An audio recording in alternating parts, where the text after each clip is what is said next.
watch first?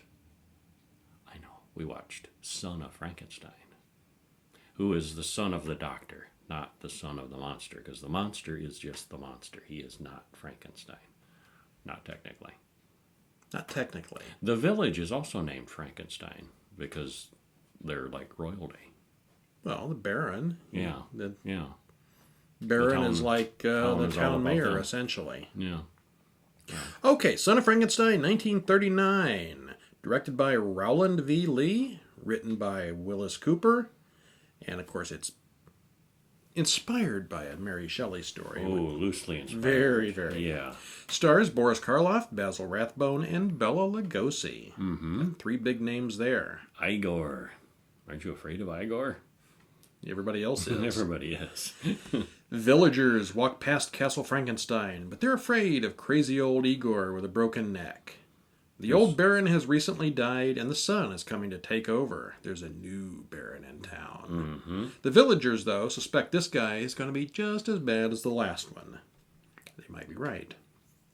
And it's funny how they cordially welcome him, but they don't like him. They make sure that, you're welcome to town because, you're the Duke or Baron. There's 100 people out in the pouring rain waiting for him to arrive, and then when they get there, they won't clap or smile or anything. No, they hate him in advance, yeah. Baron... And he's like, oh, I'm not my father. I want to be your friend, and I want to be good for the village. And as he's talking, they all start moving away. Totally. We've heard this crap before. Yeah. Baron Wolf Frankenstein and his wife Elsa and child Peter arrive on the train. They're really looking forward to staying in a creepy old medieval castle. They say it's haunted because of the things his father created. Wolf says his father was right all along and blamed the stupid assistant for making the mistake that caused all the trouble. We've seen the movie. He's got a point. Yeah. And the crowd waiting at the train station is not friendly. They arrive at the castle, now fully stocked with servants. Wolf feels that he belongs there right away, but his wife Elsa, not so much. None of the locals would be willing to work there, so they had to hire foreigners to be servants. Except one butler, who apparently has been there since she was a kid. Yeah. He knew the butler. They brought the servants with them because they couldn't get locals. Mm-hmm. Yeah. Hire a local? Nope. Get the immigrant workers. Yeah. Wolf opens a box left to him from his father, and inside are all the records of his experiments. Everything he needs to repeat the experiment. Inspector Clow arrives with his wooden arm. He wants to tell the Baron that he may be in danger from the locals. The inspector says that he's not completely certain that the monster was really killed. Wolf thinks that the stories about the monster are greatly exaggerated. Mm-hmm. And then Clow tells a story about how the monster tore his arm off by the roots. Yeah, so he has some experience with the monster when he was a kid. Yeah.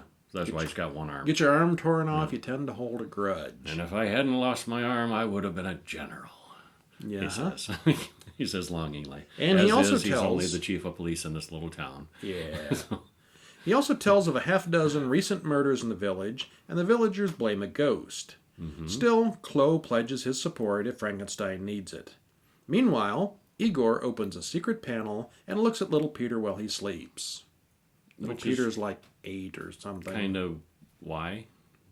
To show us that there's a secret door there. Yeah, okay. Yeah. Not for any particular reason, just to establish the secret door. Yeah, secret tunnels and all that. The next morning, Wolf goes over to the ruins of his father's lab, which blew up at the end of Bride of Frankenstein. Right. Yeah. Yeah. Mm-hmm. He notices a boiling sulfur pit, which he carefully avoids. Ygor nearly kills him by accidentally knocking a boulder off the roof. I don't think it was an accident. Maybe not. Yeah. Frankenstein threatens to call Crow, and Ygor explains how Crow and the others broke his neck by hanging him. But he didn't die. Ygor stole dead bodies for Dr. Frankenstein, so they convicted him of grave robbing. And they hung him and just threw him in the ruins. The sentence is hanged until dead. The doctor pronounced him dead, so they threw him in the ruins, and he wasn't really as dead as they thought he was. He's all crooked-necked. Not quite hunchback. He's not a hunchback. But he's bent over. And he's got a lump on the side of his neck and that he thumps on. It sounds like somebody knocking on a piece of metal. Yeah, where it healed the bones. And Ygor shows Wolf a secret door that leads to the crypts. He sees his father's and grandfather's tombs. And the monster is there as well. A monster? He's not sick dead. and in a deep sleep. He was out hunting one night and was struck by lightning, and he's been in a coma since. Ygor suggests that Henry Frankenstein created both the monster and Wolf, so he and the monster are essentially brothers. Mm-hmm. Well, that's an ugly brother. Yeah. Ygor wants his friend fixed. Ygor has this strange infatuation with the monster. Yeah, he does. It's his only friend. Yeah. Well, what can you do? Wolf starts rebuilding the lab. They secretly move the monster in, and Wolf gets to work examining him. The townspeople want Ygor questioned. Ygor describes the boxes the doctor has received. Mm-hmm. They're big machines, but he hasn't really done anything wrong. No, not a thing. No. Well, he hasn't too much yet. Well, he's getting ready to, though. Yeah. Yeah. The townsmen threaten to hang him again if he doesn't keep an eye on Frankenstein. There are 2 townsmen left who are involved with Igor's hanging, and the other 6 are dead.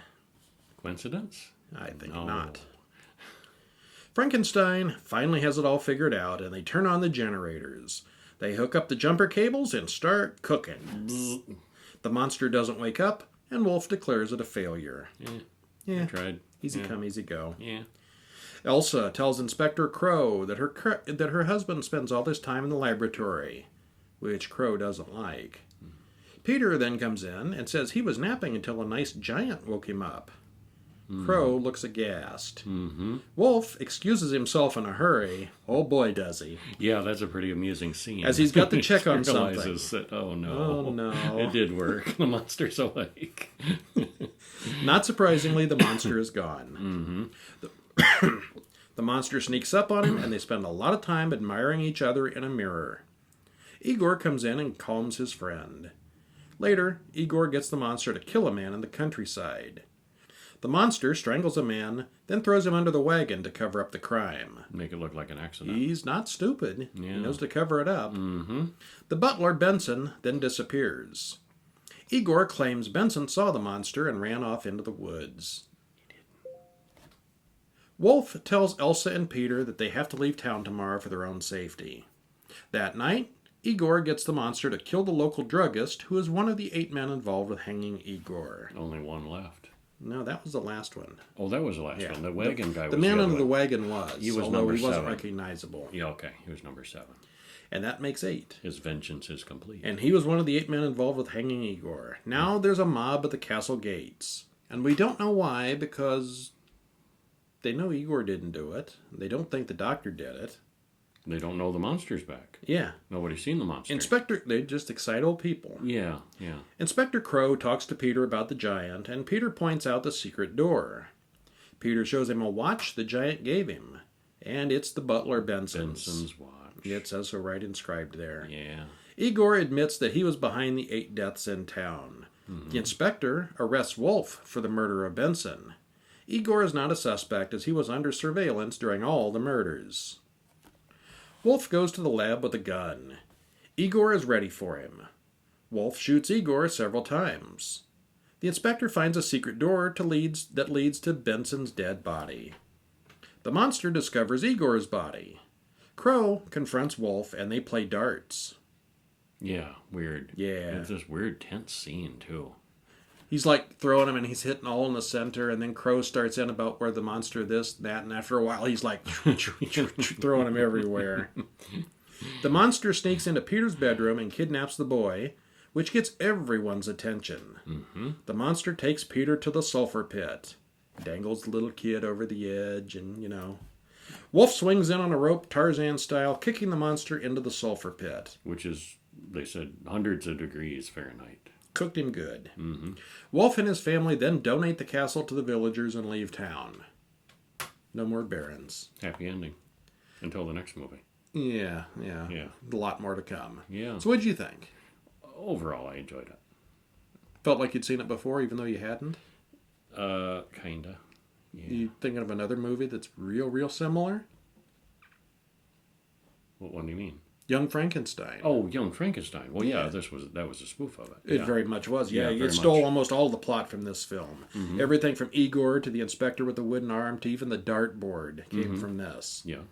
There is a lot going on in this one. The monster isn't exactly as innocent as in his previous appearances. Definitely not innocent. Not at Yet, all. he's really still just Igor's pawn. Still, the monster does a few things to try to cover up the murders, so he's clearly not as mindless as he used to be, even though he's somehow forgotten to speak since the last film. He was talking in The Bride. He was talking pretty good, yeah. And one odd superstition I heard mentioned. If the house is full of dread, put the headboards head to head. Yeah. Elsa goes in the bedroom and she sees bedroom. they got double beds with the headboards heads out are- like this. The heads are facing each other. First of all, they're a married couple with kids, and they have double beds because this was in the 30s, and that's just the way it worked. Yeah. But even so, the headboards, it was a weird-looking bedroom. Mm-hmm. I don't know if that's a Yeah, the real beds were superstition like or not, but I'd never heard sounded that good. before. Yeah. European. Very European. Very European. Yeah. So all in all, a thumbs up, I'd say. Yeah, definitely thumbs up. Yeah. If you like the other Frankenstein movies, this is right up there. You got to see it too. Yes. Yes. Have any of the Frankensteins never been had. bad yet? No. Oh, we've only seen 3 now. Not yet, but they've all been good. They'll go downhill. They always do. I think- Stretch a sequel one too far before long. yeah.